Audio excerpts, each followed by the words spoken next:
What is up, everybody? This is Josh coming to you with another episode of the Affiliate Marketing Show. Please be sure to like, follow, and subscribe to stay up to date on all the latest affiliate marketing news, tips, and trends. Again, Josh from OfferVault.com, the industry's largest aggregator of all things affiliate marketing. If you are a veteran or a newbie, we got you covered when it comes to finding success in this internet marketing world. We also have the industry legend, Harrison Gevirtz, as well as a very, very special guest today, Tim Burd, co-founder of AdLeaks Agency, as well as a ton of other wildly successful ventures. He's an entrepreneur who has started with as little as $30K, built and sold online businesses that generated 5 to 10 mil a year, all within 12 months of creation. So, Tim, I got to know, what is the secret sauce? Well, if I told you that, I'd have to kill you. I'm just kidding. I want to say thanks for having me on, number one. I have just a kind of a funny story for you, actually. OfferVault is partly what really helped me get going in internet marketing. Funny enough, like 15 years ago or something, a long time ago, my business partner had gone to a meeting with lawyers, right? Like a marketing meeting from a buddy or something that had invited him. Nothing was going to really come of it, we thought, right? So anyway, he goes to this meeting.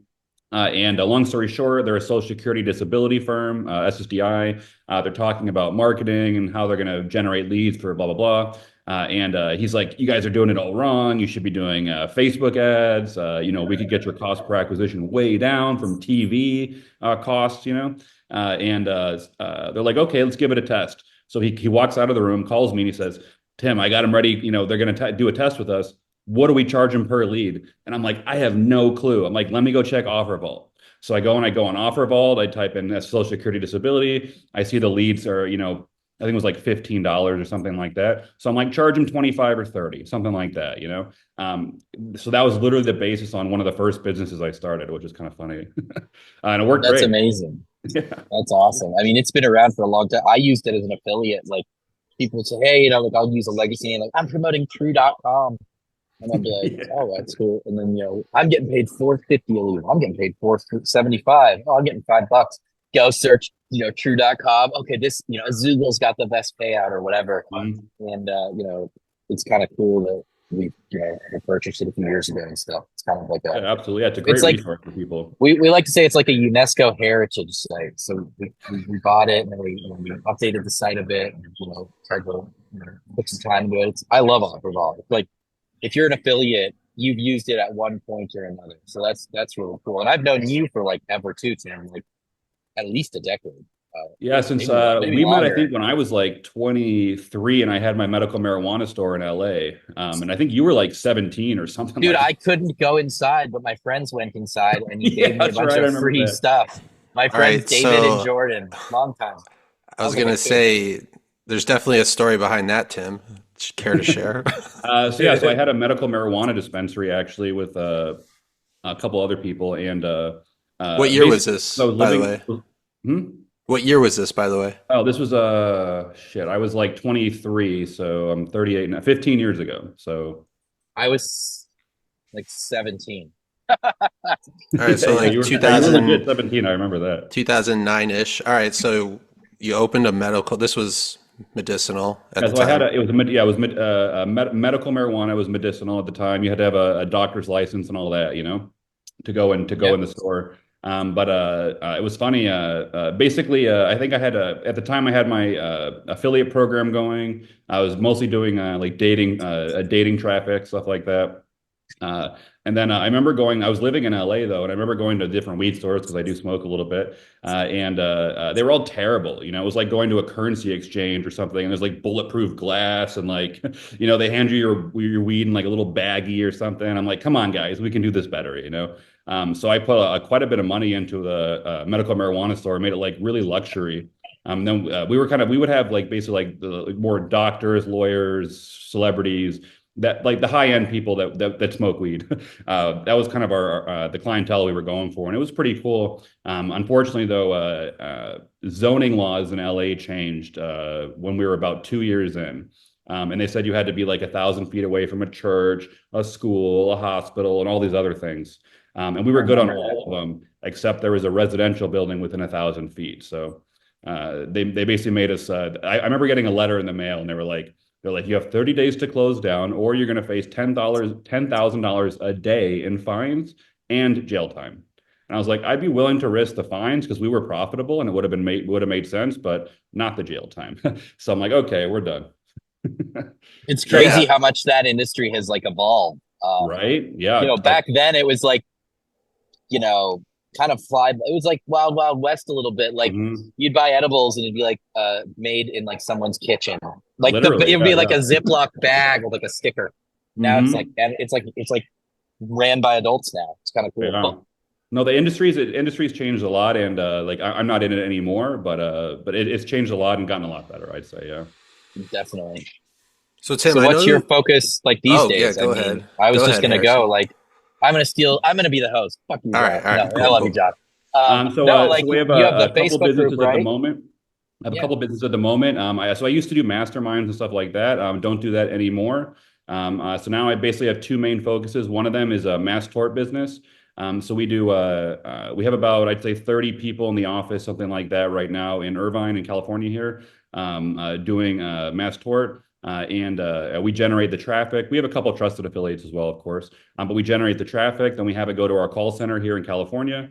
And then we actually call the person, qualify them, sign them up for the lawsuit, and then sell the lawsuit to a law firm. So we actually do like the full process. And then we do this, and then just as we've been doing that for years. I've been doing mass tort for like 12 years. And my business partner and I started the intake part of that, where we actually, before we used to just sell the leads, like affiliate style. Now we actually, I was like, hey, there's a lot more margin if we do the whole shebang. It's a lot more work, but there's a lot more margin in it. So we started that about 2.5 years ago, doing the full intake and everything in-house.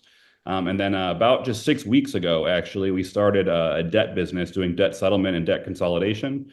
And then we have about 20 people in the office for that at the moment. So between the two companies, we have about 50 or 55 employees, something like that in the office. And then for debt also, we do the full thing, though. We have the traffic. Then we actually qualify them, make sure they pull their credit, go over every little thing, and then actually enroll them in a debt program in-house. So we do the whole thing. So it's been interesting, though, over the last 15, 20 years, going from affiliate to advertiser, I guess, as you could say. But it's given a very interesting perspective on everything. I want to ask you about call centers, but before I do that, you said something that kind of piqued my interest. You sell the lawsuit to the law firm. I never even thought that was a thing. Obviously, yeah, because these law firms, they're not set up for, they're not set up to do a lot of marketing directly, and they don't have big call centers typically. They're lawyers, right? So they got lawyers in-house. They got some administrative assistants and stuff like that, but they don't have like a 50-person call center to track down people and qualify them and track down their, the contract and all that. So is it like a bidding system? Is it kind of like a bidding system? No, not well. Yes and no. So basically, we'll have multiple clients for any given lawsuit. Like right now, for example, NEC is a big one. Camp Lejeune was a big one. That one just ended. That's the one I was familiar with. Yeah. Yeah. So Camp Lejeune, we were doing a huge volume. We were doing like $2 million a week on Camp Lejeune. Why did that just die? Like it literally went from being like it was every TV commercial. Oh, okay, so that's done. Okay. Yeah, there was like a filing deadline. Deadline passed. So now basically that lawsuit's over. Okay. Yeah. So there's always different lawsuits at one at any given time, but that was definitely a big one, and so that one ended.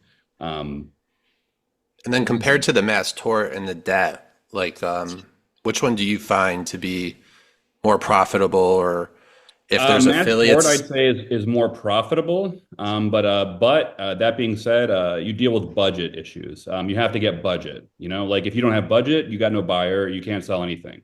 With debt, buyers are easy. There's tons of debt out there. You know what I mean? And there's probably like, I don't know, 50 back-end companies that will, that you can sell to, buyers, basically, right? And as long as you decent volume, they're happy to work with you.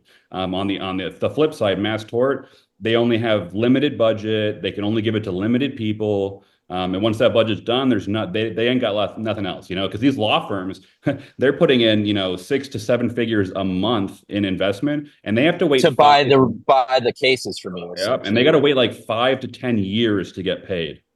Okay. So let me ask you about that. I'm a little familiar with this. We've had some other guests on the podcast that are in like the mass tort space, Mhm. and I mean, I'll say something, correct me if I'm wrong on it, and then I'll ask a question about it. So like, I'm I'll use Camp Lejeune as an example. I know it's done, but Mhm. I call, I see an ad or I fill out a lead gen. Your team calls me. You're like, we can help you with this. You Mhm. qualify me, and Yep. then I believe the term is you're like signing a retainer, right? Yep. So Yep. you get me signed up with a law firm, and then I pay. Do I pay a retainer, or is it just a No, no, contract? it's free for you. Okay, because it's contingency. Yeah. So how do you kind of have like a set law firm, or do they bid on it, or like Yeah, that's a good question. there So has to be a basically, name on the contract, right? Like it can't just be like we're gonna get you a lawyer, sign this retainer, and then a week no, no, later like totally. this is Jim, he's your lawyer. It doesn't work like that, right? Here's how we did it. So we actually took a really interesting approach to it. So we do have a bidding system. So what we had to do though, because we have multiple buyers for each lawsuit, right? So Amazing. how we do is we build a custom HTML form on that we host on our server. Then the reps like so you call in, you're like, hey, I was at Camp Lejeune, do I qualify? So the rep's going to be talking to you, hey, what's your name, birthday, all that good stuff. Okay, when were you at Camp Lejeune? They're typing it into the form, right? So when they get to the bottom of the form, they went through all the questions about your diagnosis and when and where and how long and just all the little things because we're going through like a 20-page legal document, like they're really, really annoying forms. They're not like simple forms. Okay. And so basically when get to the bottom of the form, based on all the little things you put in, we see which buyer it qualifies with, and then which one pays the most. And then it automatically pushes all that information over an API to fill out that specific retainer form that lawyer needs. That's like a DocuSign or whatever, and Yeah, then they yeah, we sign use it. DocuSign. Yeah. Cool. So then you pass this on, and they're paying like a flat CPA. Yeah, they play Uh, just flat fee per signed retainer. Yeah. cool. So you don't have to wait for it, which is good. Right. Yeah. They're waiting years. Yeah. We're waiting, weeks, right? Basically, right? That's much better. That's really cool. What's the um I mean, can they like is it possible like with leads, you can sell leads and then like be like, hey, we're charging back these leads. Can they like can they like cancel these, or is it like do No, I they mean, or because not they, really? they, they want a qualified person. So the only reason they would, I guess, like, cancel it or whatever you could say that is like if it was fraud or, like if it was just downright fake or something. Um, Sure. That's But really yeah, cool. the way that we do it at least is that we send the signed retainer to the law firm. Then they have 7 days to either accept it or reject it. Um, Okay. so typically what they're going to do then on their end is they're going to call them, make sure everything on the form is correct. Maybe they ask to see their driver's license to make sure it's really that person. And then Wow. typically, pretty much then they go through a little QA and then but then that's pretty much it. They accept or deny based on that. And correct me if I'm wrong, like these law firms, they've like I believe they've like gotten private equity backing, and this has Mhm. become like a very, I guess you could say, institutionalized industry. That's Yeah, that's what absolutely. makes Yeah, them able to buy the cases from you, because yeah. There's Joe specific Lawyer doesn't have 10 years of float for no, 100%. You're lead 100% lead gen right. Yeah, customer acquisition. there's basically private equity firms and hedge funds that both invest in these lawsuits. That's cool. They'll bring in like their quants and stuff and say, okay, we think if we get this, Camp Lejeune with this injury, with this and this, we'll make the most ROI. So that like we only want to buy cases like that. And so then they go to the law firm, then the law firm goes to people like me and say, hey, we want Camp Lejeune, but we only want these injuries. We don't want all those injuries. Our guys want these ones. So and then so it's all a little different. Some law firms want those, some law firms want those. It's all a little bit different based on who's investing, basically. Yeah. And I then, yeah. remember when I first got into the industry, I was 14, 13 years old, and I had It's my so login crazy. to like CPA Empire. Shout out Hmm. to Scott Richter, former guest, friend of the show. And I tried to run, like I was just getting into like Google Ads, right? Or Google AdWords was what it was called at the time. And there was like a mesothelioma offer that Hmm. paid like $1,000 or something crazy. And I set my budget, I'm like young kid. I set my budget, $250 or something. And I think I got 2 clicks, burned my budget, and made zero Oh no. dollars. And the reason it happened is because I thought, oh, like this pays $1,000. This is sick. And I literally I set like they had like a smart optimized thing where you just let it set the bids, and literally I got Yeah. 2 clicks, no leads. I was like, $250 was a lot of money to me at the time. I was like, oh my God, like, okay, I'm gonna not, I'll stick to ringtones or whatever, that sounds so. It's really cool because this is definitely, I would say it's not the easiest vertical to get into. So that's really No, it's cool. a tough vertical because the criteria is insanely niche. Like you got to find someone that went to Camp Lejeune, that drank the water, was there for at least 30 days, has specific diagnoses within a specific time frame, and doesn't have a lawyer already with all the other ads they're getting hit with, right? I So hear there was a problem with that with Camp Lejeune, right? Where like with all of the lawsuits, honestly, yeah, there's you get a thing where someone signs up, let's say with our firm today or whatever, and then they forget about it, and then a year from now they see a different ad from someone else. They forgot they signed up with us. They sign up again with someone else. Yeah. What happens in that situation? How does that work? Do they split the That's case? a good question. The lawyers would be more. I know that typically when that happens, I think whoever they signed up with first ends up getting the distribution. But I'd have to. I'm honestly not exactly sure, but I know that happens a lot.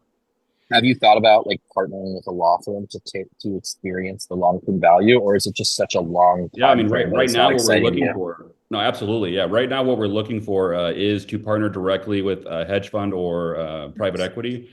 Because so they can come in and say, hey, we want these cases, blah, blah, blah. And then we just generate them in house. I mean, it's so much easier because we have all the pieces. We have the intake, the marketing and everything. So like I said, the name of the game in mass tort is budgets, budget. It's about right. That sounds about right. Yeah. And I got to do a quick shout out actually real quick for Ringba because Harrison hooked me up with Ringba. I signed up for it like a month ago now or something. I'd never used it before. I'd heard about it lots. I heard great things about it, but I never actually used it. And now we're using it for the debt business, and it's great. It's really easy to use. Thank you. Very reliable. Yeah, it really works great. So anybody out there, if you need any like paper call stuff, definitely use Ringba. I really appreciate it. Also, some of the clients use TrackDrive, and I hated it. So, well, thank you. I'm really glad you're happy, man. I appreciate the plug. So let's talk about the debt business. I'm curious about that. I'm more familiar with that than I am mass tort. Mm-hmm. But so did you build your own floor, or are you just selling off deals to we have our own floor. Out there? Yeah, we have our own floor. Yeah, we have a 22,000 square foot office in Irvine here. Oh, wow. So it's all California based. That's awesome. Yep. And what's the biggest challenge you would say is in the debt world? I'm curious. It's a good question. Multiple, honestly, because employees is a big one. What we found is with mass tort, it's pretty niche, so we didn't really have an issue with employees kind of like jumping around, because they know that there's not 16 mass tort call centers in Irvine. Right, exactly. With debt, there are multiple debt call centers in Orange County also, which makes it even harder, So like literally, we had like this one chick that started working for us. She did like 3 deals on the first day out of like 8 calls or something, which is like insane. She crushed it. And then she's like, sorry guys, your debt amounts aren't high enough. Like, call me when you get, more optimized or whatever, They're just like, these salespeople are like cutthroat, literally like after like less than 1 day, She like came in, was the best employee for 1 day. And then she's like, sorry guys, you need like more. We were only 2 weeks in at that point. So like, I kind of get it honestly, but. Yeah, but you give me a chance, Right. That's tough. So we've actually had more luck training people from scratch. Yep. That are just like I've sales but don't know debt. Yeah. Like I think it's interesting. Like we've experienced with both across various roles in many businesses. Yeah. And you can find a rock star, but I think if you train someone from the start, and they become a killer, there's loyalty because you got them in. You showed them the ropes. Absolutely. Versus, Joe Schmo who's at the other call center comes to you, someone else offers him, 1% more on a closing or whatever, he just goes. And so it's true. Well, the loyalty is there. But also a lot of times they're following like an old script that someone else gave to them, right? And so we kind of want them to follow our script, right? So and they're stuck in their ways, like habits. There might be bad habits even, and you're like, hey, we do it this way, and they're like, yeah, I do it this way, and you're like, yeah, no, that's not going to fly, bro. Exactly. I like to say that in the call center world, like the physical call center, not pay per call or whatever, like there's always a problem to solve. It could be like people didn't show up to work, or like they're taking too long of breaks, or lawsuits, dude. We get probably like a lawsuit every month, I'd say, on average, from Like some past TCPA? employee, from some Oh, stupid oh, I worked overtime and you didn't pay me overtime, or just the most ridiculous. Oh my God! So get this. Okay, so I got to tell you this funny lawsuit that we just got like a few days ago. So I'm Christian. I'm just going to throw that out there because it has to do with the story. Okay. So we have to ask per California law what gender a new employee is. Okay. It's like on a form, what gender are you? Like, I think it's like male, female, other, or something like that, right? It's California. sure. So we do that, and this employee is this girl. She basically complained that our company is anti-Christian and a hostile work environment because we asked what gender she was. So she's suing us for $88,000. Why Like that's 88,000? Where do you land on that Well, number? she only worked for us for 2 weeks. Also, she I like think took the job to sue 75,000 of it you. was like emotional distress. And then 13 for legal or something. dude, but I'm telling you, this stuff happens like every month. When you have like 50 plus employees, like you're in a lawsuit like every fucking month for something stupid. It's like $5,000 here, $5,000 there. It's just like, Just settle it out. yeah, but it gets that's one of the most annoying things, honestly. We're like to the point almost where we almost need like a in-house counsel for this stuff. I was going That's to ask, 'cause wild. I'm sure it depends on the amount, and there's probably only so much you could say on this show about that kind of stuff. But do you sometimes just decide, like, honestly, I don't want to deal with this bullshit, and you pay it out, or are you one That's to almost always what we be do every like, time. Yeah, oh, yeah. okay, Well, and it's like 5, 10 G's. I mean, it's not like a Well, lot, yeah, you you know. do like a cost basis analogy and you go, yeah, like this is terrible. This sucks. Like I'll just cut a check. I mean, it Well, sucks. they That's call it a crazy though. nuisance fee. There's like an official term in legal. It's called a nuisance fee. Like go away. Here, take this. Yeah, like here, just minimal. Like, don't make me pay my attorney more. Like, this will be cheaper. Just go away. Sign this not disagreement. We're done. Yeah. Um, Tim, for so someone that's watching this, thinking about opening a call center, I mean, it seems like a pretty daunting task for someone who's never done it. What would you say are like steps one, two, and three, the most important first three items of importance that they should really be focusing on? One, I guess, would be systems and procedures. Because if you have even more than one employee, you're gonna have to redo everything every single time you hire someone new, right? So I said the biggest thing is having like scripts for the employees, like documentation, right? Like, okay, what CRM are we using? How do we use it? We need some documentation for that. What dialer are we using? Oh, and what dialer you use is a big one. We use 5.9, which is really good, but it's like really old school and kind of annoying. But it works great. So I can't really complain. But you need a good CRM, you need a good dialer, and then you need good processes. Like, are you going to use Excel for a bunch of stuff? Are you going to use some task management system? Just how are you? All the little things you got to think about. Okay, when I have 30 or 40 or 50 employees, how are we going to do this? Because then everything falls apart if you don't have any systems. And then I'd say if someone was going to start like call center, I would start really small if I were them. I'd probably get like a little tiny co-working space or something that fits like 4 or 5 people. I'd be sitting in there with them, and going through every little thing, like, oh, hey, I don't like, you shouldn't have said that. Say this instead. Oh, hey, dude, don't forget every little thing. Don't forget to do follow-up. Don't forget to use your rebuttals. You got to go over every little thing with these people. And just fine, it's normal, right? But if you try to if you want to be disconnected from it and just like try to make money and open a call center, it's not going to work. You got to be like in the weeds, kind of like Elon Musk, who like sleep at the office type of thing, right? You don't have to quite do that with call centers, but you need to be there, especially in the beginning, or at least have a really good. Like we have a gentleman named Kelly, and he's worked for us for many years, and he manages the call center, and he does a wonderful, great job, so that we don't have to go every day, right? So if you have someone like that, it's much, much easier. But if you don't, just prepared to be that person. And like I said, stay in the office a lot, especially in the beginning. But once you have all your systems, procedures, and everything down, and you can hire some management, then I'd say it's great because it's, I've done a lot of businesses where I was the face and you have to be there all the time and you got to be on every call and, at every meeting. When you have a business where you're not the face, and you have it like, a staff that's trained and doing well, it makes it so much less stressful for you. You can actually go relax. You can actually go take a vacation once in a while. So it's much more scalable, right? Like if you can scale up to like my buddy just sold his debt business for like $180 million, and he has like amazing. 500 employees. So it's very scalable. These call center businesses, a lot of them are very scalable. And then you can sell it also too, because you're not the face, someone can buy it and make money from it themselves. They don't have to be the face, right? So that's one thing I love about these businesses also. Harrison, you've opened some call centers in your day, right? I believe. Yeah, in the past life, and I would say that it's Overseas true. too, right? Yeah, you got to have people that will manage.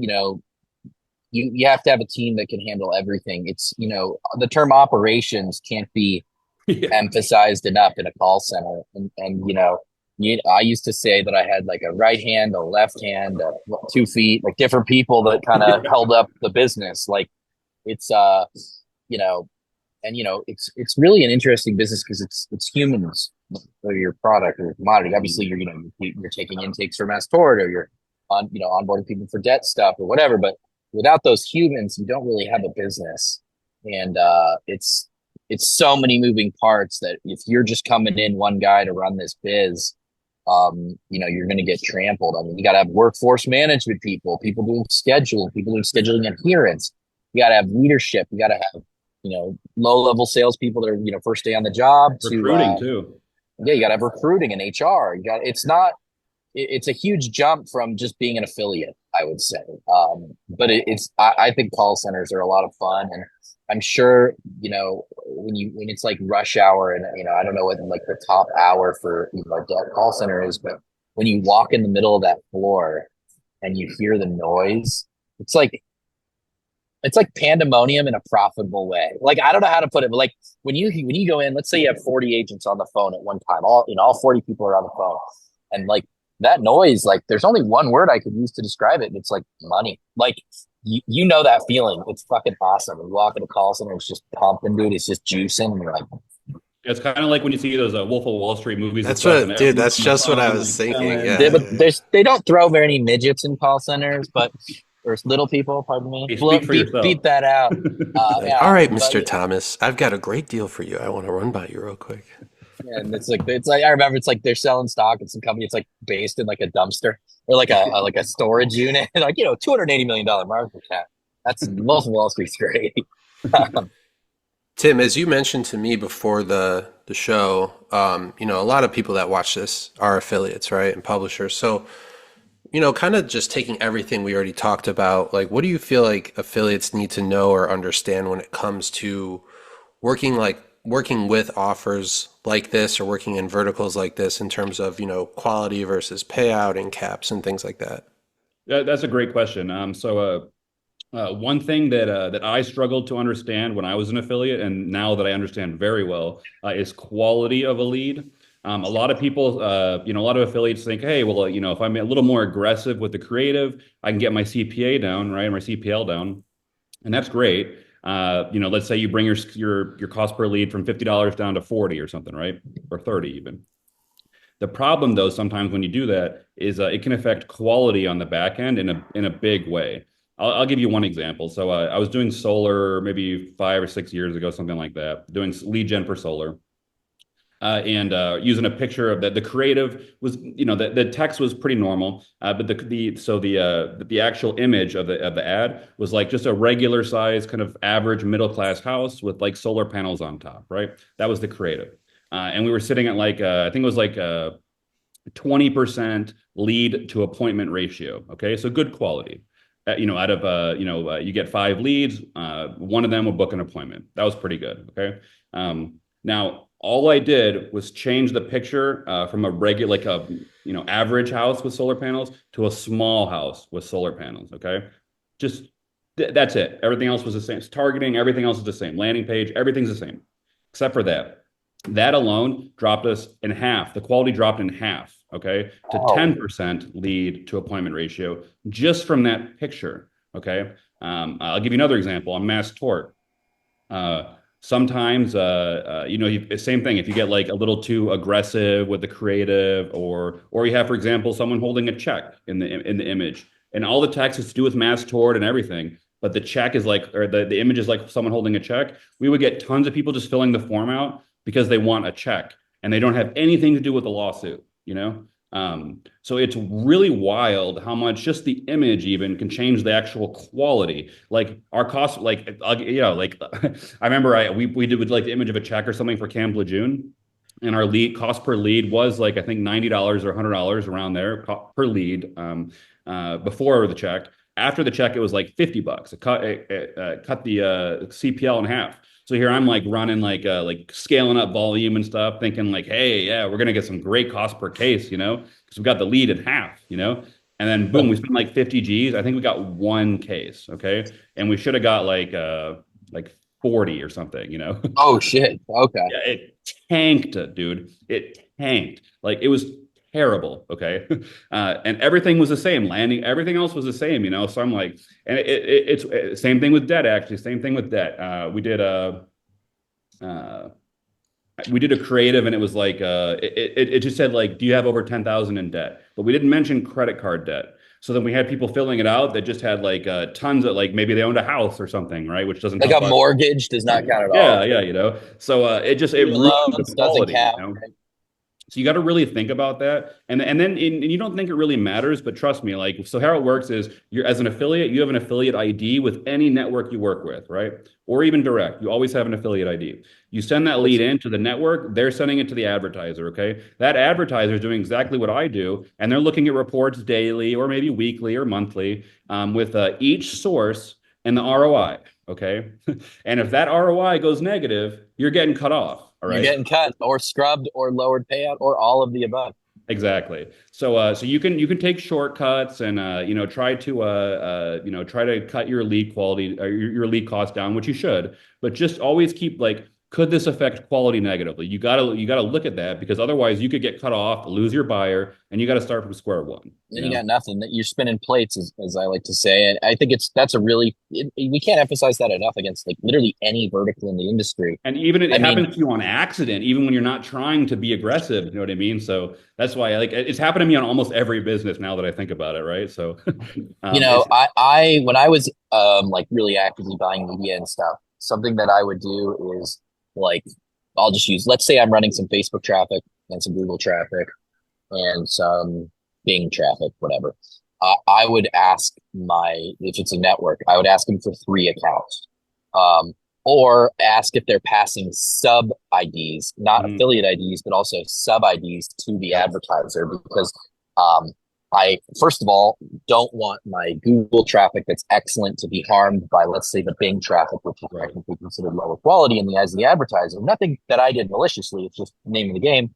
Different traffic converts differently on the back end of your advertisers. And if they're like, nah, we just pass your sub ID, I'd be like, great, get me 3 accounts. I'm not going to mix bad traffic in. I want to know. And what that allows you to do also is, let's just say I'm getting paid $25 a lead or a call. Let's use calls. It's $25 a call. But they love my Google traffic and they're like, we need more, dude. We'll pay you $35 a call. Yep. That's incredible. Boom. My margins just increased. And now I have more room to bid more and scale up that campaign. And then on the other side, let's say I have a campaign on, let's say running some Facebook traffic and the quality's a little bit lackluster. They're like, look, man, we can pay you 20 on that. I'll be like, okay, great. I didn't get cut off. I didn't hurt my Google, my Google revenue. And I'm going to work to optimize it. Let's do the $20. Great. And then in 6 weeks, let's review the numbers and kind of get back to where we are. And I remember like back when, this goes back to like the EWA days, Tim, EWA was huge in online dating. And there was this offer, Real Mature Singles. And we had some affiliates that were getting paid, $7 for a lead. And then we had other affiliates that were getting paid $20 for an online dating site. And what I learned is that offer backed out to matchmaking services where they charge $5,000, $10,000, $25,000 when they set up dates. So it's not like $20 a lead is insane for dating. Yeah. I mean, it was like 65 plus certain states. It was not like just like a random lead. It was, honestly, I'd say the forms for that dating website were similar to like when you go to the doctor's office. But I mean, I remember that, and that was kind of an eye opener for me. Like, okay, affiliates should really focus on quality, because honestly, the guy getting paid $8 a lead is not doing much differently than the guy that's doing 20. This guy's just targeting specific demographics. And yes, the $20 guy only did 1,000 leads today, but he had $20,000 in revenue. And the guy that did $7 did he did 1,500 leads, but he made, 10.5 or whatever it is. Yeah, 10.5. He should probably focus on quality versus quantity. He's going to make more money with less, less lead flow, and then he can kind of figure it out. I think that's, and you've been in this game long enough, so it's like the long-term mentality versus like the quick buck, burn it all to the ground by destroying your Google account, running shitty ads, or destroy your affiliate, your advertiser relationship because you sent them garbage and you got a couple weekly payments. Like, and our industry's definitely seen some evolution away from that. I think people have kind of figured out that they shouldn't just be like blasting garbage through to get paid. It's just all, that's a good thing, obviously. Yeah, I'm a little disconnected the last few years since COVID, basically, from the affiliate industry. Honestly, I've gone to less events and stuff than I used to, but it does seem like it's gotten a lot cleaner. Not fully clean, obviously, but like it seems better, I guess you could say. Yeah. Definitely. People started building businesses instead of like what we say on the show is spinning plates, which is essentially, you turn on your Google account for some crazy Nutra campaign. You're making 50K a day. You're netting 35. Incredible. Da, da, da, da. Then you get nuked and you're back to zero for a couple of weeks until you rebuild. Or you're running this offer. Back end goes. The offer's done. 3 months in, now you got nothing. People are actually realizing that you can build a business, and like that's kind of, I think, one of Adam and my biggest goals on the podcast is we try to like encourage like long-term business behavior versus the turn and burn. Because look, I know you've pretty well. We've all been there. The turn and burn, it's fun, but like long-term, like build something. It's much more lucrative in the long run. Absolutely, and I've always espoused that also. And I've sold 3 companies now, all in the 7-figure range, and some in the really high 7-figure. And it's way better than like, like you said, doing Nutra or something and making 50K a day for a few days and then making nothing for weeks. I'd rather make a couple million over a year and have and you have a sellable entity. You actually have something you can sell. Like when you're doing Nutra or any of that stuff, you can't sell that. There's no selling. No one's going to buy an affiliate campaign. So what I always recommend to affiliates is I always recommend people start their own offer. Not necessarily in Nutra. In fact, not in Nutra, I'd recommend, but I always recommend people to start their own lead gen offer, because that's one of the races I had the most luck. But they got to do something where like no one else is doing it. Like for example, like plastic surgery leads or something like that, or private jet leads, or Rolex. Oh shit! Private jet leads. If anyone has those, I will buy them. Email me. Harrison's the plug for jets, guys. Harrison at richardsworldtravel.com. I will buy your private jet leads. I got some people that will. I've done private jet leads, funny enough, on Google. That's why I mention it. But I tried a pay-per-call campaign, or like click-to-call campaign on Google, and the biggest issue I had was quality. Actually, yeah. I had people are shopping. Asking, that's the biggest issue. Yeah. Yeah, or they were like, "Hey, I'm looking to share a jet," which most people don't know is actually illegal. Or they're like, "Yeah, hi, I'd like to go from Atlanta to Los Angeles," and I'm like, "Great, yeah, that's gonna be like 32.5." And they're like, "Yeah, I was looking to spend about $2,000," and I'm like, "Great, so go to delta.com and you can fly business class." It's not cheap, but that's funny. Totally. I've heard about plastic surgery lead gen too. That's actually really interesting. Yeah, just like anything where it's a high value, right? And there's no offer for it. So also like cosmetic dentistry could be a good one. Exotic cars is a good one. High-end watches. So you could do like, in theory, like a whole site, like a Rob report or something like that. Where you have jets, houses, watches, cars. You could have all that kind of in one brand, and then you could be cross-selling these different things, right? Stuff like that. I love that. So I always recommend to people to start your own, whatever it might be, just find something that like no one's doing, because then when you call those people, like I'll put it this way, when we were the first one to do Social Security disability on Facebook, going right back to the beginning of the conversation we had on this podcast, actually, when we started, like I said, it was like $25 we were getting from the lawyer, and it was $15 on OfferVault, just to give you guys the numbers. We spun up campaigns, and because no one else was running it, and it was so green on Facebook, we were getting $4 leads. I knew you were going to say, it's like he's going to say $5, $4. Yeah. That's incredible. So it was like 400% or 500% ROI, like right out of the gate. I mean, like day one kind of thing, like without any optimizing. And that's the kind of ROI you get when something's brand new and you're the first one to run it type of thing. You do this, and when people like to see it in their feed. Okay, so that's a big one. And that's why I like the exotic car, jet, all that, because people love seeing that stuff in their feed, Like that's very shareable content. So Yeah, Facebook and Facebook ads has come up a few times on this episode. I think this is a great segue for you to tell us a little bit about the Facebook ad buyers group. I don't know too much about it, but from what I saw on your LinkedIn profile, it's got 50,000 plus members in it. Can you talk? More than that, actually, yeah. Yeah, that's I'm probably pulling it up. I outdated. haven't been in there in a while. Let's see. Facebook. I think it's close to 200,000 now. I haven't really Oh, looked. there you go. All right, cool. We got to update that LinkedIn. I started the ad buyer group actually like right around the time I started the Social Security disability leaves for $4 I've mentioned, because there was no support at the time for Facebook. So I was just like wanted to help other people, and people help me learn about Facebook ads at the time. So that's why I started the group. And then not a lot of people know this yet, but I sold it in 2021, so about 3 years ago now. I sold AdLeaks and all the groups with it. Dude, I wish I would have bought those groups. Got a little bit less than 10 million for it, but a pretty good deal. Yeah, and it was great. I think at the time it had about 150,000 people, the ad buyer group. And then between all the other groups that I had also, like Google ad buyers and email marketing and stuff like that, I think there's about 300,000 total people. There's Lead Marketplace too is one.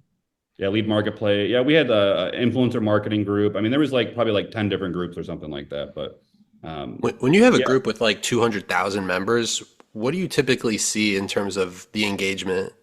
Because, I feel like with so many members, do you feel like it kind of backs out on the engagement side of it, or is it a lot of people just kind of keeping an eye on what's going on? As you get bigger, the engagement rate typically does go down for sure. But it's also about who you let into the group. That's what I found too. So that was one of the biggest reasons that all the groups that I've done have been done pretty well, is that I was always really, really cautious with who I let in the group. Like basically, if they're from a third world country, they're probably not getting in. I'll put it that way, And that's where most people go wrong, is because that's most of the people that apply to a group are people from, I don't want to single out specific countries on this podcast necessarily, but some of Pakistan and stuff like that, right? Like these kind of lower end countries where it's just mostly spam. There's some good people from there for sure, absolutely. And if they message me and they're cool, I'll let them in. But if it's just basically if you let those people in, you ruin the group. They'll ruin the interaction, and then the group goes downhill. So you just got to, when it comes to groups, it's really all about the quality. And then if you see people posting stupid stuff that not necessarily is not spam, but it's just doesn't go with I'm not looking for the right word, but if it doesn't. No, I run the OfferVault group and I decline way more posts than I approve. Let's put it that way. No, exactly. So you know what's up. Yeah. So it's the same thing. And, but engagement definitely goes down as the group gets bigger. There's not really any way around that. Yeah. I don't know how many speaking gigs you still do. Are you still doing a lot of public speaking? Because I know you said you don't hit a lot of the conferences. Has the speaking kind of gone down with that as well? Yeah. I've hardly been doing any podcasts or anything speaking, none of that stuff. Basically, I've just been focusing on the debt and mass tort business and really just enjoying life, honestly, too. So let's just touch on that real quick before we let you get out of here. How are you enjoying life? What does that mean to you? Well, I have a girlfriend. I have a beautiful new house here in Dana Point with a little ocean view. I'm pretty happy about. I've been traveling more for fun instead of for business, which has been nice. Spent a couple months in Europe this year, this summer I spent in Europe. So just, I don't know, just enjoying life more, I don't know. Just working a little bit less, I guess. Well, I was going to ask, do things change when you sell multiple companies in the upper 7-figure range? Do you still have that drive to work and build? Yeah, I mean, don't get me wrong, if I sold it for 100 million or something, that might be a different story. But when you're getting 5 mil or something for a company, it's nice in your bank account, but you still got to work. You know what I mean? So, but yeah, I'll tell you what kind of sucks though. I didn't think it was going to be this bad, but when I got a big chunk of money in my account, but then my income went away when I sold AdLeaks, for example. So when you lose a 50 or 100K a month income, it's nice, okay, you got millions of dollars in this account now, right? But you have no income now. So then every month you're seeing money go down and down and down, right? And you just sold something, so you want to go celebrate a little bit too, but you don't want to be making any more money right now. That's got to be a weird spot. Well, yeah. So then you're like, So, shit, now I got to start something new. So I was almost like more panicked after than before. Right. Yeah, it You know, all comes shit, back what am I to going to do now? You know? also, stability. like Tim, you're a builder, so I'm sure you're chilling. You sold this business. You're having good times. You're sleeping in. Go to the beach, whatever, and then like a couple months in, you're like getting that itch. You're like, shit, I'm spending money, and I want to build some shit. Because I don't know about you, but like I like to build stuff. Like I can't. If you said, Harrison, go to the beach and just become the beach whale chilling there, I'd be like, ugh, like fuck. Can I for the weekend or like what are we doing? Like, you know Yeah, what I same. mean? I Like, can be good for a weekend, but yeah, when I got no income and nothing to work on, I go crazy. Well, the fact Exactly.